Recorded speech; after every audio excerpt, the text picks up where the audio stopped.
News at 10. Arkansas has more than 500 unsolved missing persons cases, ranging from children to adults, according to the Attorney General's office. Good evening. Thanks for joining us tonight. I'm Jennifer Piñate. In this KNWA special report, our Kelly O'Neill shows us how the natural state is on track to lead the country in responding to child abductions by dedicating resources and new legislation to the cause.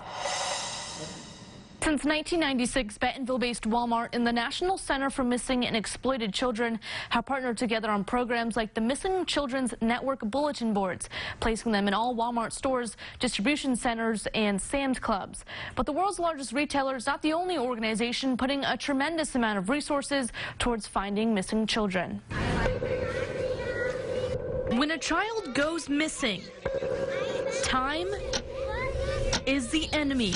In Alma, Arkansas, Morgan Nick's kidnapping case remains active after nearly 24 years. We still get leads called in on her case pretty much every week, which is very unusual. Morgan Nick was last seen at a Little League baseball game in June 1995. She had joined some friends to catch fireflies and was last seen standing near her mother's car where she had stopped to empty sand from her shoes. She was abducted by an unidentified man at the age of 6.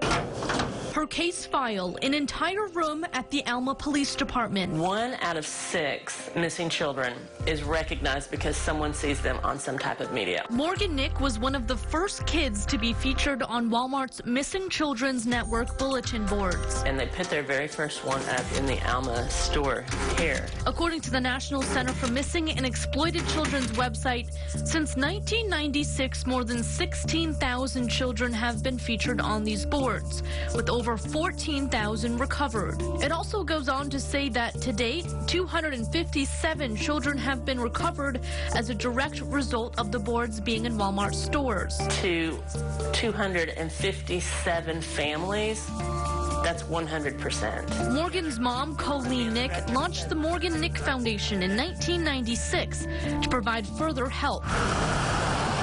Its purpose started as a way to help families find missing children and to work as a liaison with law enforcement, but has since evolved into much more. We began to see a need in the population of missing adults in our state and how they don't have resources and how there's no one for them to call. Starting this year, the foundation will begin to actively help find missing adults.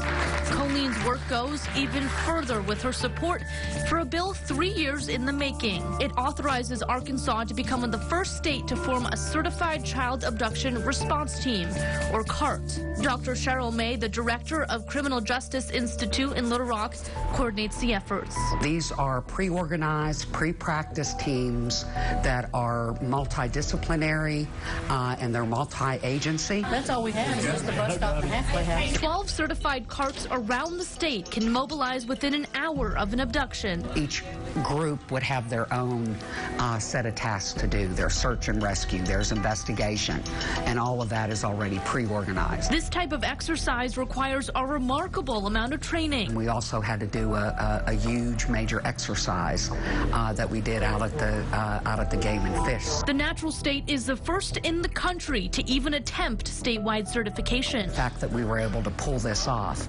is really extraordinary. It's a collaboration that hopes to make up for lost time, so the missing don't become just another face on the wall. I mean, if she survived and if she's out there and if she's waiting to be rescued, I want to be standing on the front lines. I want to be able to look her in the eye and say, I have always fought for you, and I've always believed that you will come home. CART teams have to train at least once a year to meet recertification requirements. Dr. May says Amber Alert Training and Technical Assistance Center provides the training and is a critical resource to CART's certification. You can find a look at all the missing persons in Arkansas on our website, nwahomepage.com. In studio, Kelly O'Neill, KNWA, Northwest Arkansas News. Kelly,